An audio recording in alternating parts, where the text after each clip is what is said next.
The Word of God is alive and powerful, sharper than any two-edged sword, piercing even to the dividing asunder of the soul and spirit, and of the joints and the marrow, and is a critic of the thoughts and intents of the heart.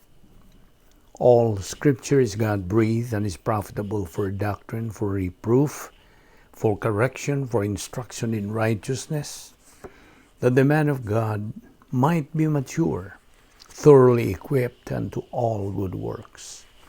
Study to show thyself approved unto God, a workman that needeth not to be ashamed, rightly dividing the word of truth.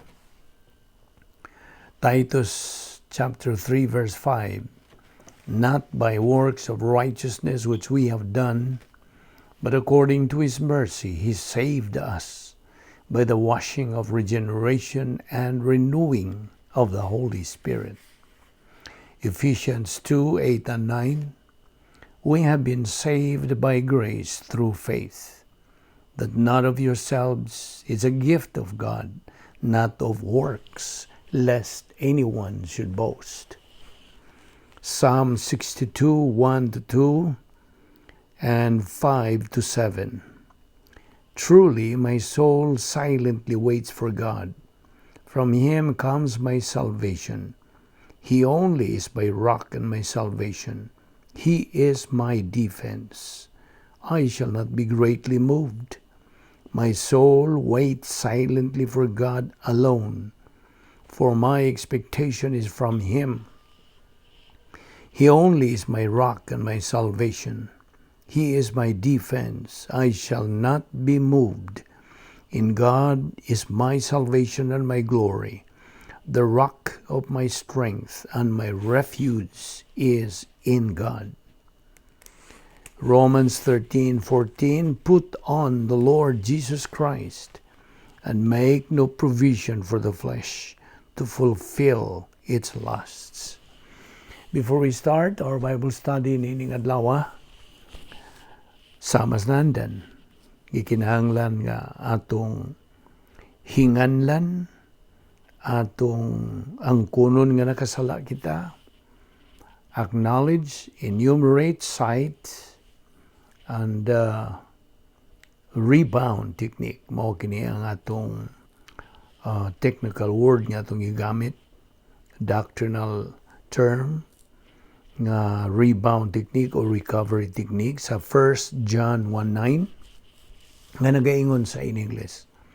If we confess our sins, He, God, is faithful and just to forgive us our sins and to cleanse us from all unrighteousness. Now, for you unbeliever, ang imong buhaton dili ang sugid sa imong mga sala, kundi paggamit niya ng imong free will, kabubuton, aron ikaw makahimos labing may nungdanong desisyon sa tibuok mong kinabuhi. Ang desisyon sa pagtuo kang Ginoong Hesukristo, ingon nga imong manluluwas. Busa sa hilo, magandam tas tong kaugalingon. Let us pray.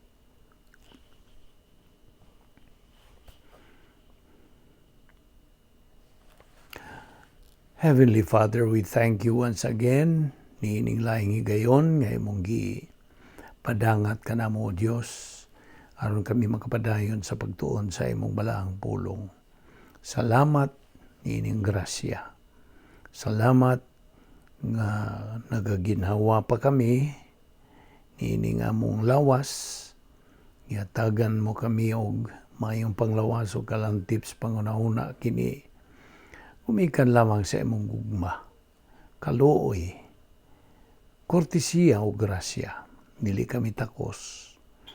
Ubani kami sa among pagpadayon sa pagtuon sa among balaang pulong ni adlaw, pinagi sa pagtudlo ka namo sa balaang Espiritu Santo. Salamat nini among Bible study through the YouTube, pinagi sa Vic Balbido Evangelistic Ministry. Kining tanan among gipasalamatan sa ngalan ni Ginoong Hesukristo. Amen. Well, maayong adlaw sa tanan atong mga subscribers, atong mga higala, atong mga igsoon diyan ni Kristo. Padayon ta sa atong gihisgutan o atong hilisgutan based on the title, The Doctrine of Divine Blessings. Now, kagahapon,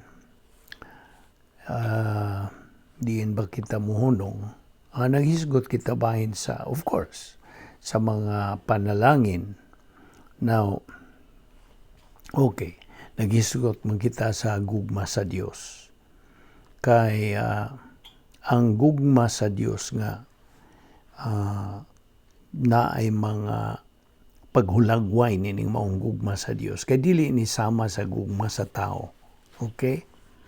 Nagagikan kini sa unsa panghuna-huna nato ingon nga mga anak sa Dios. It's mental attitude.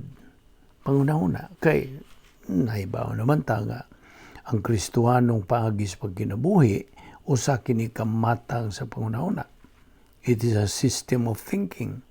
It's a mental attitude. So mao na nga lahi kini maong gugma sa Dios kaysa gugma sa tao. Now, okay, kini nga mga panalangin nga atong madawat na unya sa diha nga makabot na nato ang di na natay katakos sa pagdawat sa mga panalangin sa Dios. Then kining maong mga panalangin, we are referring to the testimony nining gugma sa Dios. Mani gugma sa Dios. Ang gugma sa Dios mao kining gugmaha nga daghan og mga ginahulagway sama nining mosunod. Love complex, God's power system, protocol plan of God, integrity envelope, divine dynasphere, ang operational. Kaya kang Ginoong Jesucristo nga dynasphere was prototype. Ang ato karon din sa panahon sa simbahan is operational divine dynasphere. O usa ka nas pagulagway niining gugma sa Dios. Gawas pa, this is the Christian way of life. O guban pa, nabalikon ko sa pagpatinaw kanimo higala nga magtotoo. Igsuon nga magtotoo. Nga ang gugma nga gihisgutan diha sa pulong sa Dios, dili ka ng gugmahang nahibawas tao nga nagagamit lang sa pagbati. Kundili, gugma kini nga nagagikan sa pangisip. Sa panghuna-huna ba? From our mental attitude. So, ana as panghuna-huna. Okay? Nainomdong ka ba sa gisulti diya John 3:16, popular nga bersikulo. For God so loved the world, o na magsulti o God felt in love with the world. Okay? Wa mo gamit ang Dios sa iyang pagbati diha. Migamit siya sa iyang panghuna-huna. So, kung buot kang higugmaon sa Dios, if you want to be loved by God, higugma. Dawata. Tuuhi si Ginoong Jesucristo nga imong Dios ug manluluwas. Ug gani, human ka mo tuo kang Ginoong Jesucristo nga imong manluluwas, maimo ang kinabuhing dayon. Mao kanay prerequisite nga agian sa tao, una pa siya mamahimong anak sa Dios, ug mahimo na siyang sako sa harianong panimalay sa Dios. Royal family of God. Human nimo tumana ka na. I mean, ang imong pagsunod niya ng maong unang lakang, karon kay misud ka na sa plano sa Dios at the same time, gibalhin ka nagikastak na sa panahon ngadto na sa eternidad. Nga diin, naghimo usab ka na kanimo nga lungsuranon o lumulupyo na sa langit. Sa laing pagasulti, tagalangit ka na. Naman as Pilipos 3:20. nga ang tanang mga magtutuo tagalangit na. So, ayaw na kalimti nga sa higayon nga ikaw magasimba sa Dios, kinahanglan nga simbahon mo siya pinaagi lamang sa Espiritu Santo o sa kamaturan. Nanas Juan 4:24. Now, the rest of other ways, ubang mga paagis pagsimba, mao lagi to'y atong giingon nga gitawag kana og ritual without reality is meaningless. Huwag kahulugan. Kasabot ka? So, ang pagsimba nato sa buhing Diyos, pinaagi ra gyud sa pagsimba kadiya sa Espiritu Santo ug sa kamaturan. Through the Holy Spirit and truth. That is what is called ritual with reality, is meaningful. Okay? Now, balik ragod ta sa atong paghisgot bahin sa mga panalangin nga ibubo na unya sa Dios kanato mga magtutuo, inigabot na unya nato sa kinatasan nga ang sa atong espirituanong pagtubo nga unsa mao ang espirituanong pagkahamtong, spiritual maturity.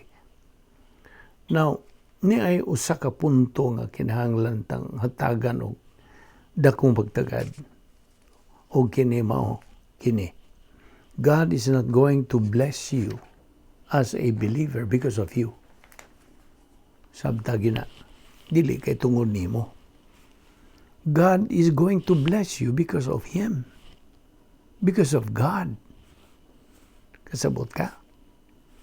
Hinumdumig na. Hinumdumig yun kana pag-ayo. Okay?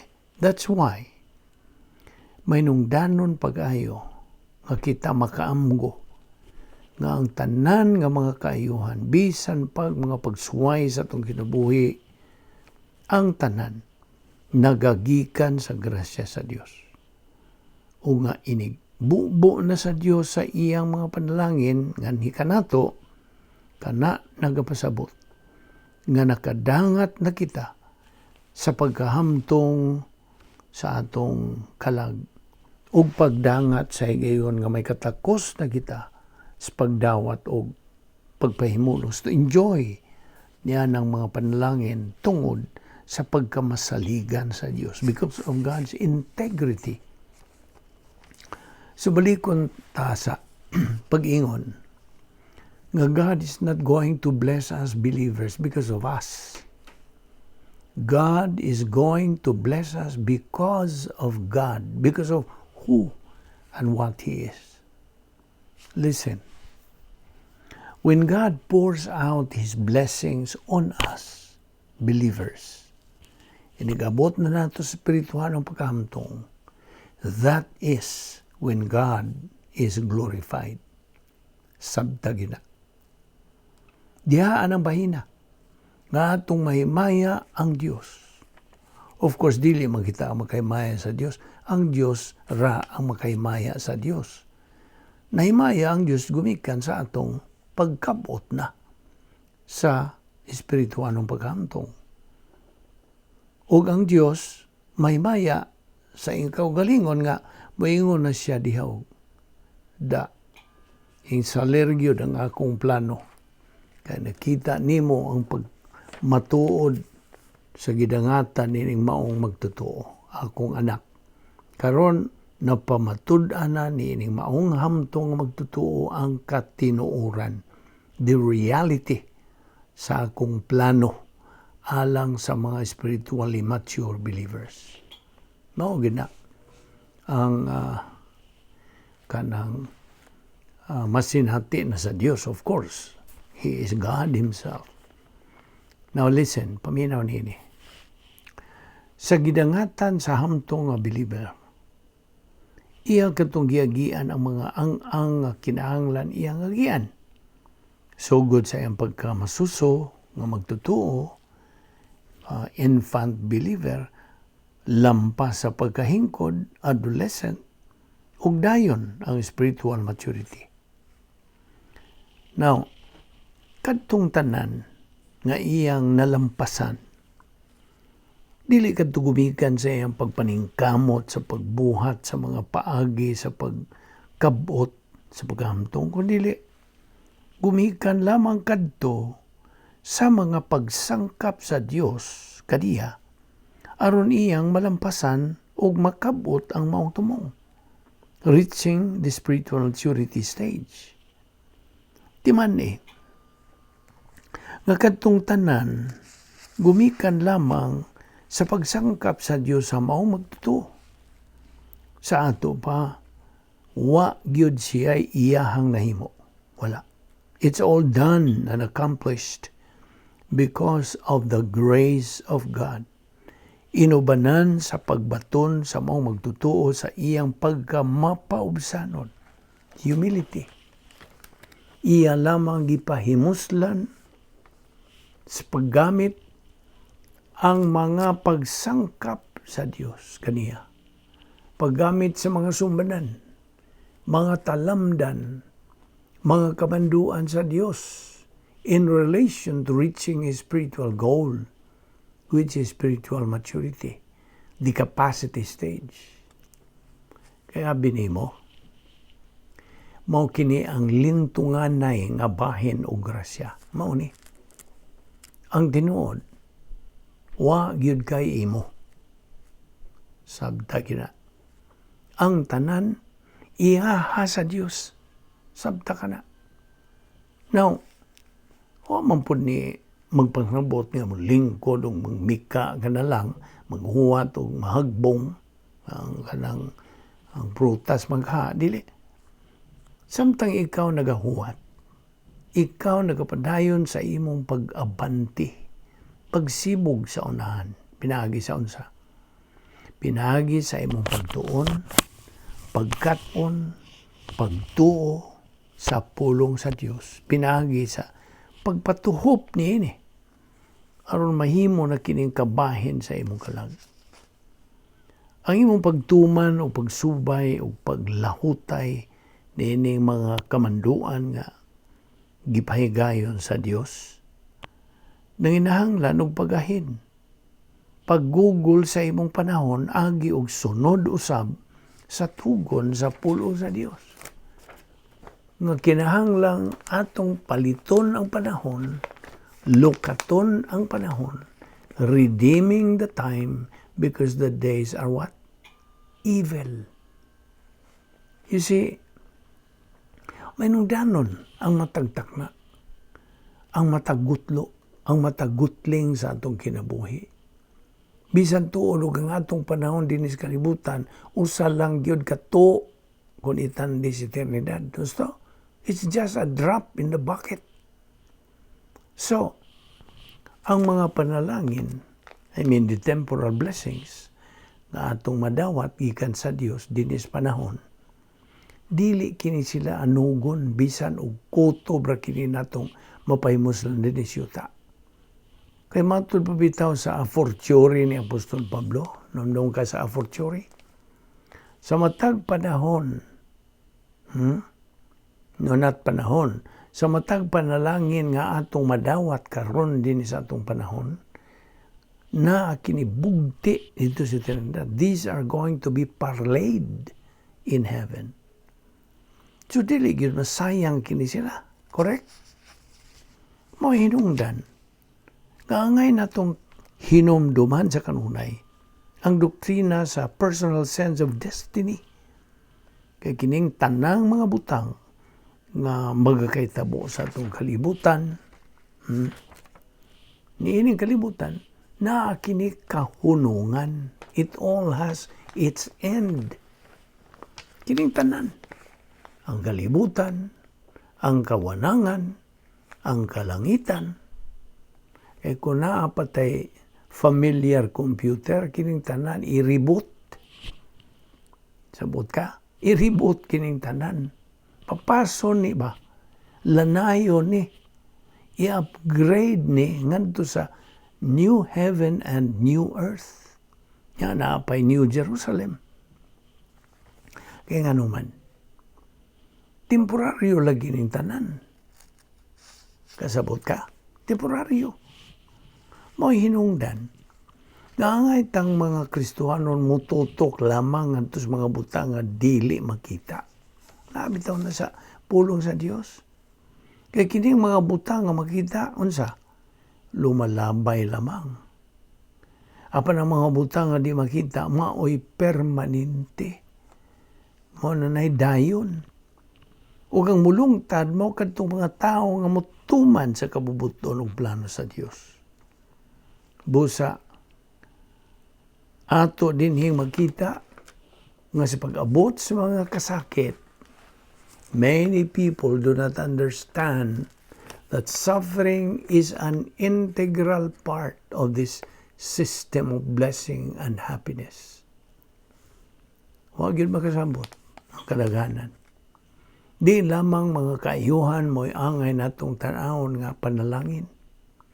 Kung ano naman ugaling mga nagkalain-laing mga pagsuway o kasakit sa itong kinabuhi as Christians, as believers, ikaw ra ang makasusi sa imong kaugalingon o mutanaw, ginisiplina baka kuhaneo, kauban baka kiniaron mo samot paggalig-o ng akong kinabuhi Kristohanon. Apan ang nagkalain-laing mga kasakit nga mga buot sa atong kinabuhi, dili angay nga makabalda sa atong Kristohanong kinabuhi. Dili kita angayang mabalda niini nila.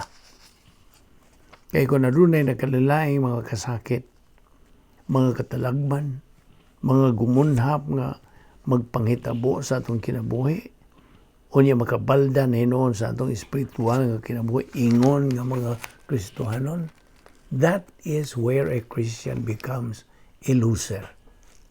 Piliro. Kasambot ka. Mauna, ang Kristohanon nga mulungtad, mabitaw na usahay nga muingon sila nga kadtong mulungtad mao'y maluwas. Diba? Muingon man sila niyana. Apan ang kaluwasan nga gisgutan tuo diha, dili ka na kaluwasan para sa eternidad. Ang kaluwasan diha para sa imuhang pagkamananaog, i-winner. Kasabot ka?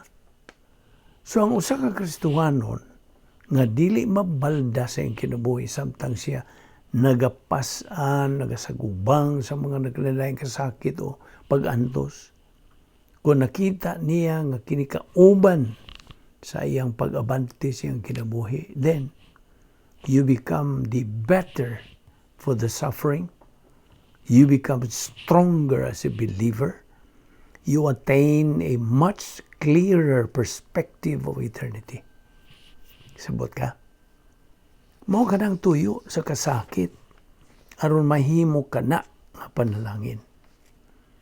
Apan kung musugod ka og aguho ug magbagotbot, nganong naingon man ni kiniini, ngano man ni, ngano man na, mura magdi na nako kini mada, ug kana mo'y kinalisuran nga kahimtang.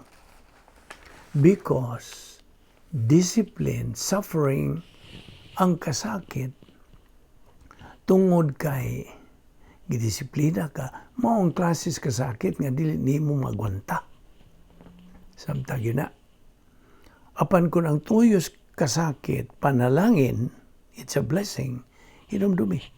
Ang gisulti sa Korinto, why kasakit ihatag ang Dios nganha kanimo nga di nimo kaya o di nimo maagwanta. Kaya, maagwanta na nimo. Na mag-uban nato nga mura man pud gudog mga way buot, gamay lang sakit, mag-itok-itok dayon ta, mo reklamo dayon ta ngano manigod, ngano manggod na, ngano manggod na. Panwade ta kay baho nga kanang maong kasakit nga gipadangat nato sa Dios, now hinumdumi kini as apart from the law of volitional responsibility.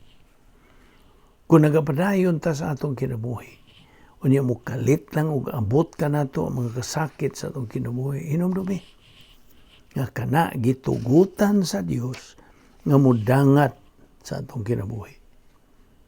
Hinumdumi yun yung point of doctrine. Hinumdumi. this point of doctrine, way hitabo sa atong kinabuhi nga ang Dios hingpiyong lang. Wa. Nahibaw pag-ayo ang Dios ana. Maubitaw nga gitandi sa Dios ang giingon nga way usa ka langgam nga mahagbong nga dili siya may baho. Kaya bawo man gani siya pilay buhok sa imong o. Just imagine, ikaw pagka kanang imong kinabuhi, mulingiw siya o mupiyong siya kung doon ay may tabo. Dili gina may tabo. Maubitaw nga ang Romans 8:28 karon maklaro yun na to.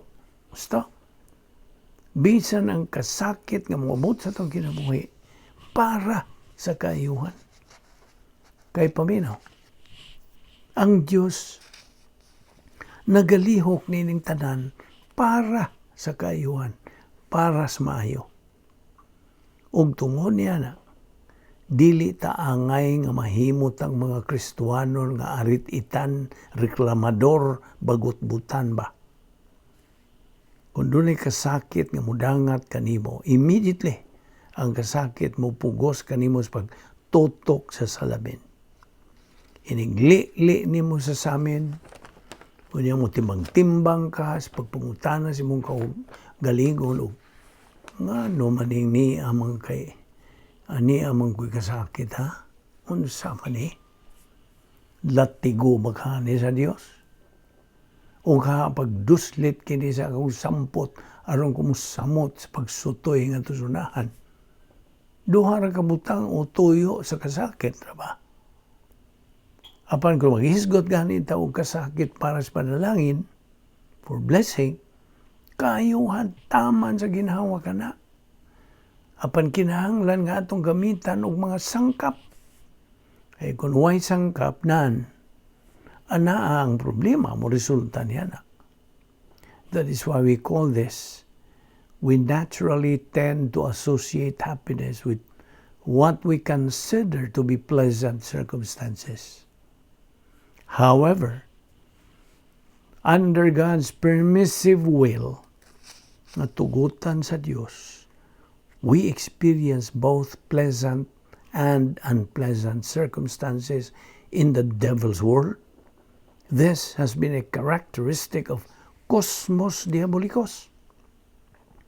Sanglit si Satanas took over the fall of man.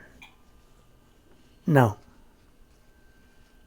pagpadayon ni ining atong gisgutan nga doktrinas mga panalangin, ang Dios sa ato nagingon nagaandam, nagatagana o nagatagana sa iyang mga panalangin. Blessings dito sa eternidad pa.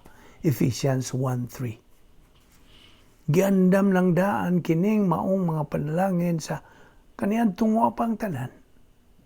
Ug nahimong gitumbok na ang maong mga panalangin sa dihang ikaw na himong anak sa Dios, pinagi sa imong pagtuo kang Ginoong Hesukristo. These blessings, okay, kining maong mga panalangin sa teknikal nga pulong niini, mao ang gitawag og escrow blessings. Escrow. Kung kining maong mga blessings, alang ka na ito mga magtutuo, inigabot, inigdangat na to sa ang spiritual maturity, capacity stage, are held in abeyance. Andam na sa pagpangapod-apod didto, inigdangat na nato didto sa Trinidad. Kasabot ka? Busa. Samtang niya pa kita sa phase 2 sa plano sa Dios. Kaya niya ta sa phase 2. Believer in time ang kita. Gikinahanglan ang atong pagkasayod sa mga patakaran, sumbanan, o sa in English, protocol, kung unsaon na ito pagdawat sa maong mga blessings. Unsaon na ito pagkabot sa capacity stage. Ang sa katakos pagdawat sa maong mga blessings while aniya pa kita din is kalibutan. So, God has prepared everything we need in the heavenly places. Mao na atong paraphrase ang Ephesians 1:3. So, sa laktod nga pagkasulti, wa pagani ka mo dawat o kaluwasan, giandaman ka ng daan sa Dios kay naibaw man siya nga ikaw mo dawat o kaluwasan through His perfect omniscience. Along the way, sa imong kinabuhi, muhimo gyud kag desisyon sa pagdawat kang Ginoong Jesucristo ingon nga imong manluluwas. Ug ang Dios nagandam na sa tanan nga angayan imong dawaton samtang ikaw nagakinabuhi ingon nga magtotoo. Ug usahay lagi mapakyas kaya nga naman dili man para sa mga magtotoo dili nila masinati ang pagkatinuod. Why? Wa man pud nila masinati ang pagkatinuod sa Dios. Dumi. When we talk about blessings in life, the source ang tinubdan mao ang Dios. He is the source. And if God is not real in your life, kung dili siya tinuod sa imong kinabuhi, then the blessings that God has promised can never be real in your life. Kasabot ka. Mao manggod na ang prinsipyo nga nagapaluyo niya na. So kung maghisgot ta og escrow, atong gisumpay sa blessings. God has prepared all the blessings that you will need in your tenure as a believer in this human life. Sa imong kinabuhi din ang kalibutan na. Meaning, sa escrow, maangkon mo lamang ang maong mga panalangin kung takos ka nang muda ang kunin nila. You have the capacity to claim them. Apan ayaw pangayo Kaya ang pagpangayong panalangin, dili mahitabo nga kana matuman. Sanglit ang panalangin nga moabot diha kanimo.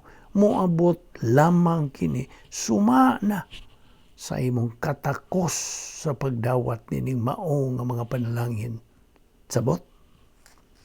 If you do not have the capacity to receive the blessings that God has prepared for you, then God is not going to give these blessings. Dili. That is what escrow means. Mo kanibot pasabot. You need to fulfill a condition to accept the blessings. Namang requirement na ay mga kinahanglan tumanon. Guniti lang ning tanan nga ato karong pangisugutan na. Kay introduction pa ning atong gituki. Ngadto-ngadto atong ma-apply kining mga prinsipyo sa atong pagsibog sunahan sa atong hilisgutan. Inigabot sa magtutuo diya sa gate 8 sa divine dynasty.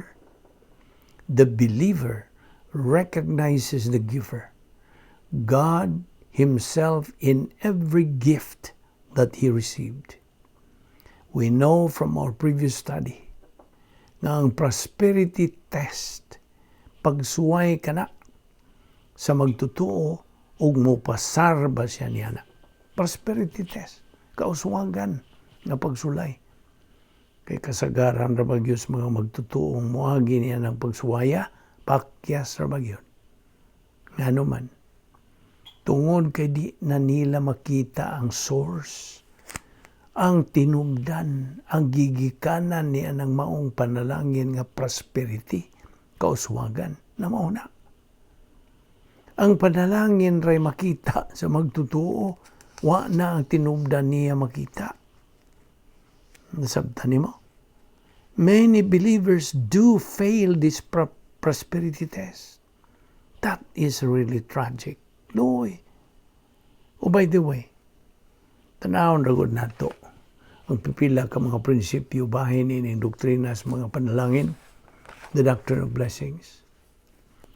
Una sa tanan, blessings do not begin at spiritual maturity. Base ng uban mo ingon nga, ang escrow blessings begin at spiritual maturity. Apan, blessings per se, daghan mang klaseng blessings, God. Kung maghisgot na gudtag escrow blessings, katubang giandam na sa Dios para nimo nga ihatag na kanimo sa dihang kaya na nimong dawaton, meaning na nakikapacity. But when we talk about blessings in general, it does not start wa nimo sugod sa spiritual maturity nimo. At the point of salvation, you begin to experience the blessings of God. And the very first blessing that you should be able to recognize are the blessings of logistical grace. As part of His logistical grace policy, God has designed a system of lesser blessings which He distributes during the entire earthly experience of the believer. Kaya ang logistical grace are the things that God supplies you to keep you alive in the devil's world. Di man na. Logistical grace are all the things that God supplies you to keep you alive aron makapadayon ka sa pagkinabuhi dining walog sa mga luha. The devil's world. Cosmos diabolicos. Kaya kung pasagdan ka, luoy ka. Makaluluoy ka nining kalibutan. Do you know that? Why? Ngano makaluluoy ka magpasagdan ka? Dumi. As a believer now yourself, you are not of this world. You are in this world, but you are not of this world. Kasabot ka na yan. Dumi na. And niya pa, remember that the world is going to hate you because it hated your Savior first. So, ayaw biya pag-unahuna nga tungod kay magtutuo ka na mahadlok na noon ka. Ayaw kahadlok. In fact, ang Diyos nagasulti siyang pulong sa makadaghang higayon, ayaw kahadlok. Ayaw kahadlok. Fear not. Na itugod sa iyong mga pulong nag-ingon, if God is for us, who can be against us? Listen. Even if we are here in the devil's world, here is what we are studying. Logistical grace is the technical word for it, but God keeps you alive in the devil's world. Pangutana. For what purpose? Sa mang tuyo. Unsa may tuyo nga gipabuhi pamanta sa Dios nining kalibutan. Unsa may iyang tuyo? Nganong buot man sa Dios nga pabuhion bata din sa kalibutan nga gidumala ni Satanas samtang kita mga kinabuhi ingon nga mga magtutuo. Samtang kita mga anak na sa Dios. Samtang kita sakop na sa harianong panimalay sa Dios. Well, muabot na taniya ng pagtuuna later on. But blessings, inumdumi. Panalangin, ang panalangin magasugod sa higayon sa imong pagkaluwas at the moment of salvation. But about escrow blessings, lain na ngaylis kuntan. Ireserba na nato ka na sa ilang higayon. So, during our post-salvation experience as believers, through maximum doctrine, now, nagatuyok-tuyok na din sa atong panimuot, circulating now in the stream of our consciousness, meaning doctrine has now become part of our soul through Operation Z.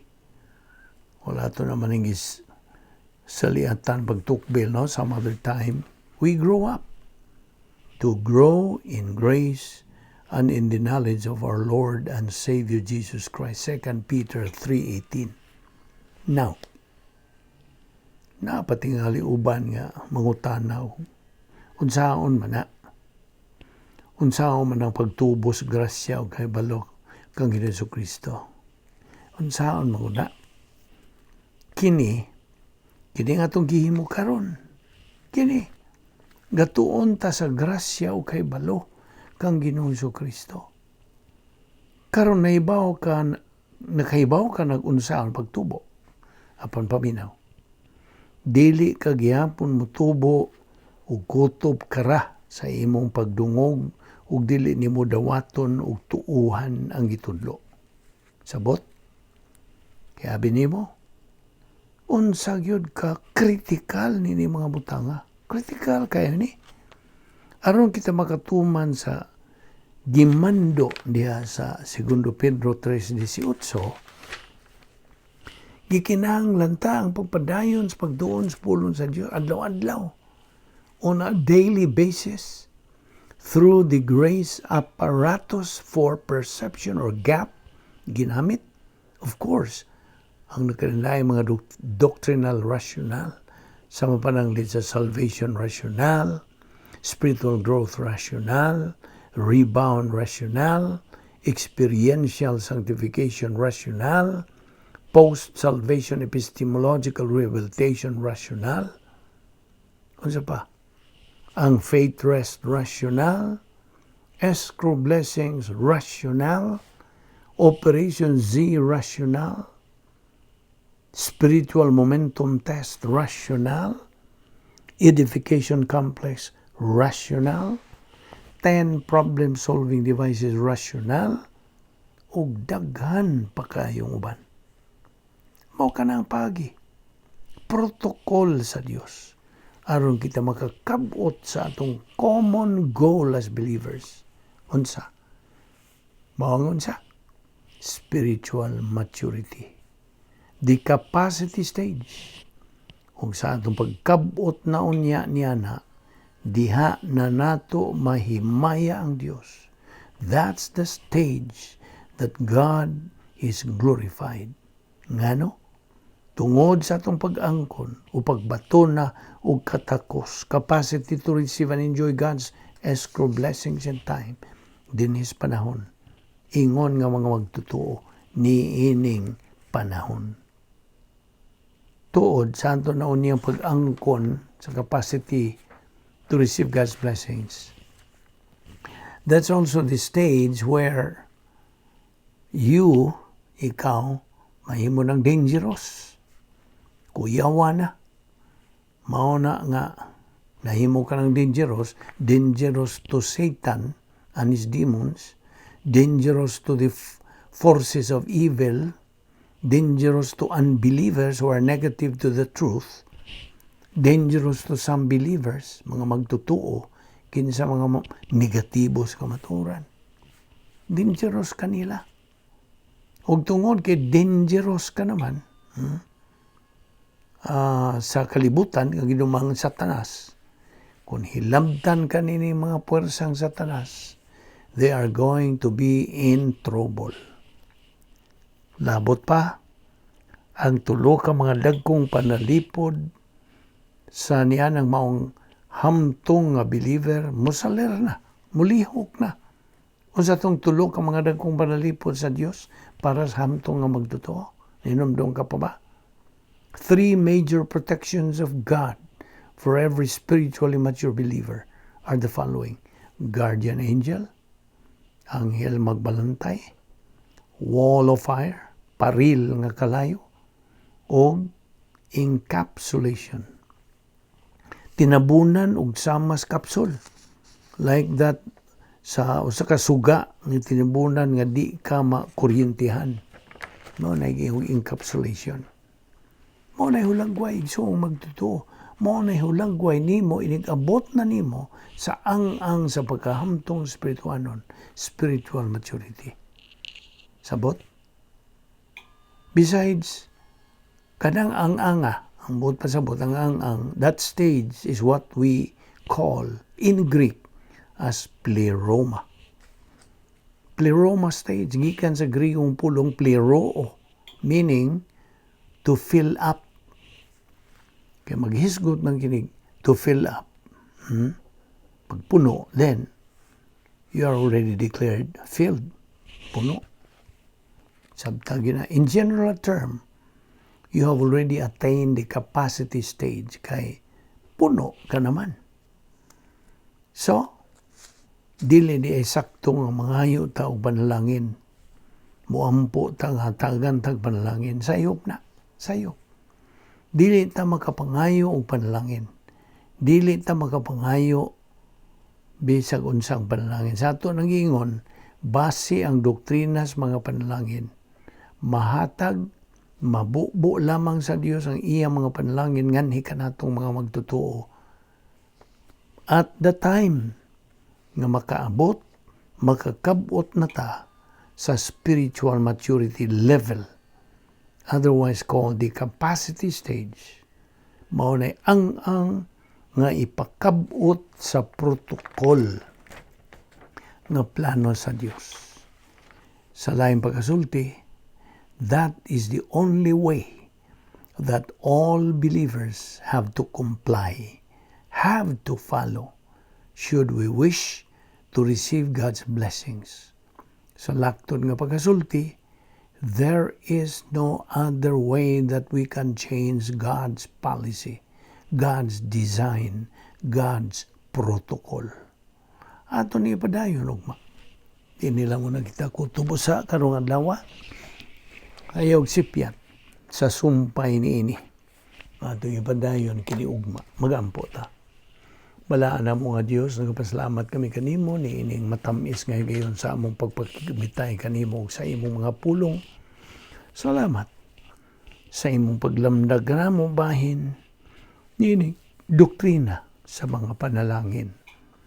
Salamat nining tanan na nga kini among tuuhan, amo kining hangpon ug agamiton sa among pagkinabuhi ingon nga imong mga anak. Salamat ni among Bible study nga nagapadayon adlaw-adlaw pinagi sa YouTube under the Vic Balbido Evangelistic Ministry. Kining tanan among ipasalamatan sa ngalan ni Ginoong Hesukristo. Amen.